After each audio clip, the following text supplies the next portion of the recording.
నిజామాబాద్ నగర అభివృద్ధికి కృషి చేస్తానని డిప్యూటీ మేయర్ సల్మాన్ తాసిన్ అన్నారు.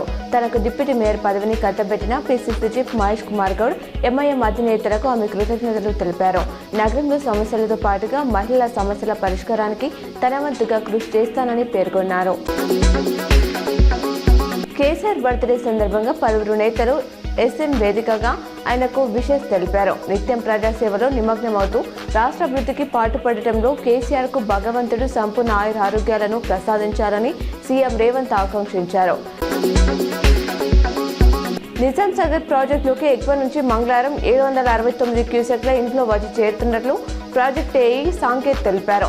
దీంతో మూడో విడతగా పంట సాగు కోసం ప్రాజెక్టు ప్రధాన కాలువ ద్వారా 1800 క్యూసెక్ల నీటిని విడుదల కొనసాగుతున్నట్లు వెల్లడించారు. ప్రాజెక్టు పూర్తిస్థాయి నీటి సామర్థ్యం 17.802 టీఎంసీలు కాగా ప్రస్తుతం 14.637 టీఎంసీలు నీటి నిల్వ ఉన్నట్లు వివరించారు. 2 రోజుల పర్యటనలో భాగంగా రాష్ట్రపతి ద్రౌపది ముర్ము నేడు విశాఖపట్నం చేరుకునున్నారు. 4 గంటల 40 నిమిషాలకు నేవల్ ఎయిర్ స్టేషన్ ఐఎన్ఎస్ డేగా వద్ద ల్యాండ్ అవుతారు.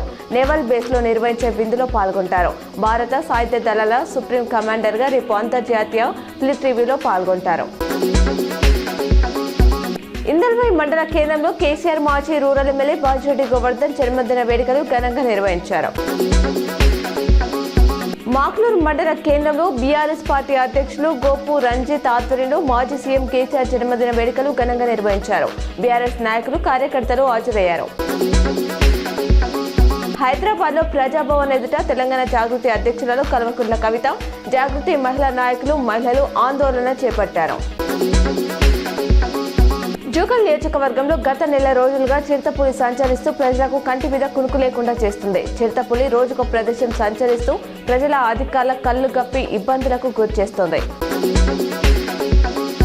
శుభకార్యాల వేళ బంగారం ధరలు దిగొస్తున్నాయి. హైదరాబాద్ బులియన్ మార్కెట్లో ఇవాళ 24 క్యారెట్ల 10 గ్రాముల పసిడి ధర ₹1,130 తగ్గి 1,54,910కి చేరింది. 2 రోజుల్లోనే 2,840 తగ్గడం విశేషం. 22 క్యారెట్ల 10 గ్రాముల గోల్డ్ రేట్ ₹1,400 పతనమై 1,42,000 పలుకుతుంది. అటు కేజీ వెండి ధర 2,65,000గా ఉంది.